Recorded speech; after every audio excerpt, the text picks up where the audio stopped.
मित्रों, हर बार जब प्रेम का जिक्र होता है तो सबसे पहले हमारे मन में राधा कृष्ण का प्रेम का बातें उठता है। लेकिन अधिकांश लोगों के मन में यह सवाल उठता है कि जब भगवान कृष्ण राधा रानी से इतना प्रेम करते थे तो उन्होंने उनसे क्यों विवाह नहीं किया। यदि आपके मन में भी यह सवाल उठता है तो यह वीडियो आपके लिए है। इस वीडियो में मैं आपको इसी सवाल का जवाब बताने जा रहा हूं। आखिर भगवान श्री कृष्ण ने राधा रानी से विवाह क्यों नहीं किया, यह जानने के लिए अंत तक हमारे साथ जरूर बने रहे। हिंदू धर्म के ग्रंथों में इस विषय से जुड़ी कई कथाएं हैं, जिसमें सबसे पहली कथा के अनुसार राधा कोई अलग व्यक्ति नहीं थी, बल्कि वह श्री कृष्ण का ही एक रूप थी। स्कंद पुराण के अनुसार श्री कृष्ण को आत्मा राम भी कहा जाता है, जिसका अर्थ है कि वह अपनी आत्मा में ही आनंदित रहते हैं और उन्हें अन्य की आवश्यकता नहीं होती। उनकी आत्मा राधा ही है और राधा और कृष्ण को कभी अलग नहीं किया जा सकता। इसलिए राधा और श्री कृष्ण के विवाह और बिछड़ने का सवाल ही नहीं उठता। श्री कृष्ण ने खुद को दोनों रूपों में प्रकट किया है, जो कि भगवान का एक सुंदर रूप है। पुराणों में उनके इस रूप को रहस्य, अध्यात्म और दर्शन से जोड़कर देखा गया है।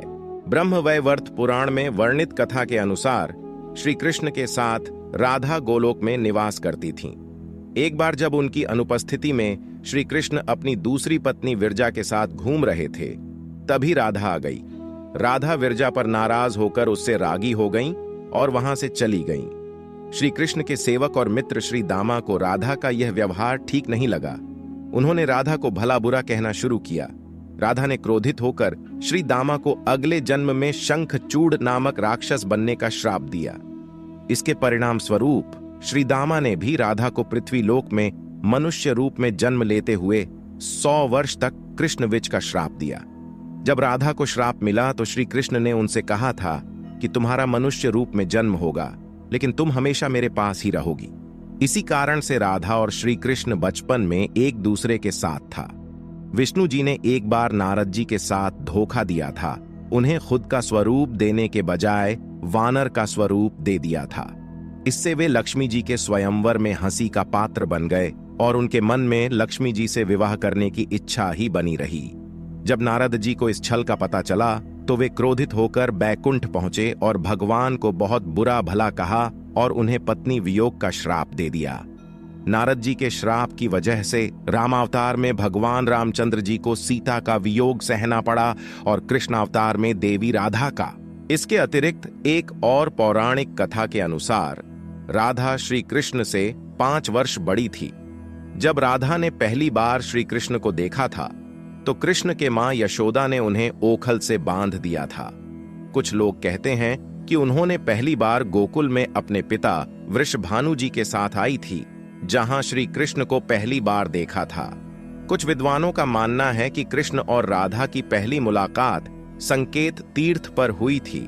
जो भी हो, लेकिन जब राधा ने कृष्ण को देखा तो वह उनके प्रेम में पागल जैसी हो गई और कृष्ण भी उन्हें देखकर मोहित हो गए और फिर दोनों में प्रेम जगा।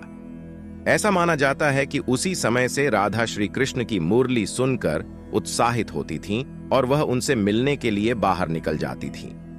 जब गांव में कृष्ण और राधा के प्रेम की बात फैल गई तो राधा के समाज के लोगों ने उसे अपने घर से बाहर निकलने से रोक दिया और उसके बाद एक दिन श्री कृष्ण ने अपनी माता यशोदा से कहा कि माता, मैं राधा से विवाह करना चाहता हूं। इस पर यशोदा मां ने कहा कि राधा तुम्हारे लिए ठीक नहीं है।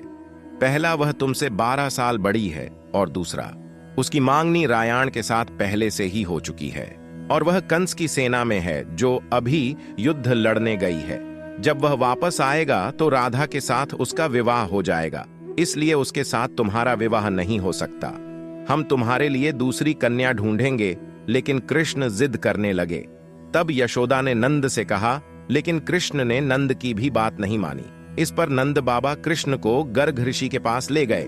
गर्ग ऋषि ने कृष्ण को समझाया कि तुम्हारा जन्म किसी विशेष लक्ष्य के लिए हुआ है। भविष्यवाणी हो चुकी है कि तुम एक तारणहार हो। इस संसार में तुम धर्म की स्थापना करोगे और तुम्हें इस ग्वालन से विवाह नहीं करना चाहिए। तुम्हारा एक विशेष लक्ष्य है। तब श्री कृष्ण कहते हैं कि मुझे नहीं बनना है तारणहार। मैं तो अपनी गायों, ग्वालन और इन नदियों के बीच ही रहकर प्रसन्न और आनंदित हूं। और यदि मुझे धर्म की स्थापना करनी है तो क्यों मैं इस अधर्म के साथ शुरुआत करूं? जो मुझे चाहती है और जिसे मैं प्रेम करता हूं उसे छोड़ दूं? यह तो न्याय नहीं है। गर्गहर्षि हर तरह से समझाते हैं लेकिन कृष्ण नहीं समझते हैं। तब गर्ग ऋषि उन्हें एकांत में यह रहस्य बता देते हैं कि तुम यशोदा और नंद के पुत्र नहीं, देवकी और वासुदेव के पुत्र हो और तुम्हारे माता पिता को कंस ने कारागार में डाल रखा है। यह सुनकर श्री कृष्ण कुछ भी कहने की स्थिति में नहीं रहे और फिर उन्होंने कहा, कृपया मेरे बारे में कुछ और बताइए। तब गर्ग ऋषि ने कहा, नारद ने तुम्हें पहचान लिया है और तुमने अपने सभी गुणों को प्रकट कर दिया है। तुम्हारे सारे लक्षण इसके संकेत करते हैं कि तुम ही वह महापुरुष हो जिसके बारे में ऋषि मुनि चर्चा करते हुए आ रहे हैं। यह सुनकर श्री कृष्ण चुपचाप उठे और गोवर्धन पर्वत की सबसे ऊंची चोटी पर जाकर अकेले आकाश को देखने लगे। बस वे वहीं दिन भर रहे और सूर्यास्त के समय ज्ञान को उपलब्ध हो गए। उसी समय से उनकी स्थिति और दिशा बदल गई। उसके बाद श्री कृष्ण कंस के आदेश पर वृंदावन छोड़कर मथुरा चले गए और इस दौरान राधा का विवाह यशोदा के भाई परयाण से हो गया। मित्रों, इसलिए भगवान कृष्ण ने कहा कि राधा तो मेरी आत्मा है, फिर चाहे मैं उससे विवाह करूं या ना करूं, इससे क्या फर्क पड़ता है। विवाह के बाद भी राधा के प्रति मेरा स्नेह बरकरार रहा और न ही राधा का मेरे प्रति स्नेह कम हुआ। राधा की शादी के बाद हालांकि राधा और कृष्ण के बीच शारीरिक समीपता में परिवर्तन हुआ, लेकिन उनका भावनात्मक और आध्यात्मिक संबंध अटूट बना रहा। सामाजिक नियमों और राधा की वैवाहिक स्थिति के बावजूद कृष्ण का राधा के प्रति प्यार टिका रहा। उनका बंधन केवल रोमांटिक नहीं था, बल्कि आध्यात्मिक स्तर तक पहुंचा आत्मा के परमात्मा के साथ अद्वितीय योग का प्रतीक बनाया। ऐतिहासिक रूप से कृष्ण की मथुरा के प्रस्थान के बाद राधा की दूसरे पुरुष के साथ विवाह एक विभिन्न प्रमाणिक कथा और लोक कथा में एक अच्छे से दस्तावेजीकृत घटना है। इसके बावजूद राधा और कृष्ण के बीच प्यार का जोड़ा भारत के विभिन्न क्षेत्रों में विभिन्न भक्ति गीतों, कविताओं और कथाओं के माध्यम से आज भी मनाया जाता है। उनका संबंध शाश्वत प्रेम और भक्ति का प्रतीक बन गया, जो भक्तों और प्रेमियों के लिए प्रेरणा का स्रोत बना। माना जाता है कि उनकी प्रेम कथा व्यक्तिगत आत्मा, जीवात्मा की परमात्मा के साथ एकीकरण का प्रतीक है, जो प्रेम, भक्ति और समर्पण के बारे में गहरे आध्यात्मिक सीखों को सिखाता है। राधा और कृष्ण के रोमांटिक संबंध को हिंदू पौराणिक कथाओं और लोक कथाओं में मनाया जाता है, लेकिन यह यात्रा भी आत्मा की परमात्मा के साथ एकीकरण की लालायित रूप में व्याख्यात की जाती है।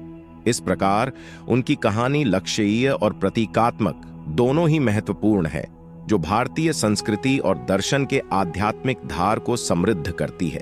इसलिए मित्रों, अगर आप किसी से प्रेम करते हैं और आपकी उससे शादी नहीं होती, तो निराश न हो, बल्कि उसके प्रेम को हमेशा अपने मन में याद रखें, जैसा कि श्री कृष्ण ने किया था। उम्मीद करता हूं कि आपको यह श्री कृष्ण और राधा की प्रेम कहानी पसंद आई होगी। अगर पसंद आई हो तो इसे ज्यादा से ज्यादा लाइक करें और अपने दोस्तों के साथ शेयर करें। इस संदर्भ में आज की वीडियो को देखने के लिए आपका बहुत बहुत धन्यवाद।